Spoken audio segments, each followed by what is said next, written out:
Types of chemical reaction में उसी का ये टॉपिक है, डबल डिकम्पोजिशन रिएक्शन, इसे ये भी कहते हैं डबल डिस्प्लेसमेंट रिएक्शन। मान लो दो कंपाउंड है, मान लो मैं कहता हूँ, सपोज करना ए बी, यहाँ पर है सी और डी। अब ए जाता है और सी की जगह ले लेता है, और सी आकर के ए की जगह ले लेता है। बी और डी अपनी लोकेशन पर वहीं पर बैठे रहते हैं। तो ए ने डिस्प्लेस किया सी को, तो सी आकर के बैठ गया ए की जगह पर, है ना। जब क्लास में मैंने डिकम्पोजिशन रिएक्शन में भी ऐसा ही एक एग्जांपल दिया था। तो जब कोई दो बच्चे बैठे हैं यहाँ पर और यहाँ पर, ये लाइन से खूब सारी सीट्स लगी हुई हैं, सब बेंच पे दो दो बच्चे बैठे हुए हैं। अगर फ्रंट वाला एक स्टूडेंट उठ करके लास्ट सीट पे बैठना चाहता है, तो लास्ट वाला स्टूडेंट कहाँ जाएगा, तो वो उसकी जगह ले लेगा।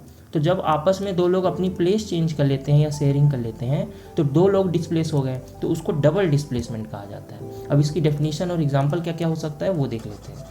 Those reactions in which two different atoms or group of atoms are displaced by other atoms or group of atoms, वो रिएक्शन जिसमें दो अलग अलग, दो डिफरेंट एटम या फिर ग्रुप ऑफ एटम डिस्प्लेस करते हैं किसी दूसरे कंपाउंड के उन एटम्स को, उसको कहते हैं double displacement reaction. That is two compounds exchange their ions or one of the product formed is insoluble. Example, these reactions are fast reaction and take place within fraction of second. Double displacement reaction की ये खासियत होती है कि ये reactions बहुत ज़्यादा fast होते हैं, बहुत मिनी सेकेंड्स में इन लोग अपना प्रोसेस कंप्लीट कर लेते हैं। और ये पूरी डबल डिस्प्लेसमेंट की थ्योरी है जो पहले थोड़ी सी दिखाया, और फिर ये पूरी थ्योरी लिख लेना। 2 या 2.5 मार्क्स से ऊपर का ये क्वेश्चन नहीं आता है। और साथ में इसके एग्जाम्पल में क्या क्या लिखा जा सकता है वो भी बता देता हूँ। एग्जाम्पल में जैसे कि BaCl2 मतलब कि बैरियम क्लोराइड, Na2SO4 मतलब कि सोडियम सल्फेट, ये Ba है, ये Ba निकल के जाके सोडियम की जगह ले लेगा, तो ये बन जाएगा बैरियम सल्फेट।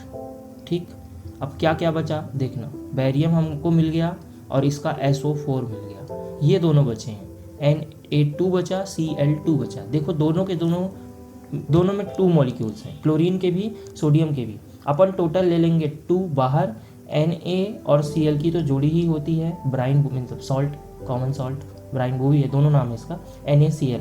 तो NaCl दोनों है, बैलेंस्ड भी है, Na2 है, Cl भी 2 है, तो दोनों दो हो गए, तो 2NaCl बन गया। बैरियम अकेला था तो बैरियम 1 है, और SO4 सल्फेट भी 1 था, मतलब सल्फर 1 ऑक्सीजन 4।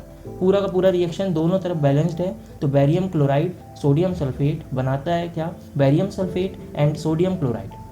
ठीक है, इसको अपन डायरेक्ट सॉल्ट ऐसे लिख सकते हैं, ये है बैरियम सल्फेट, सभी के नाम अपन नीचे ऐसे दे सकते हैं। तो ये डेफिनेशन के साथ एक एग्जाम्पल एग्ज़ाम की थ्योरी में लिखने के लिए बेस्ट है, और डेफिनेशन भी मैंने समझा दिया है, बहुत ईजी था, कोई बहुत भारी टॉपिक नहीं है।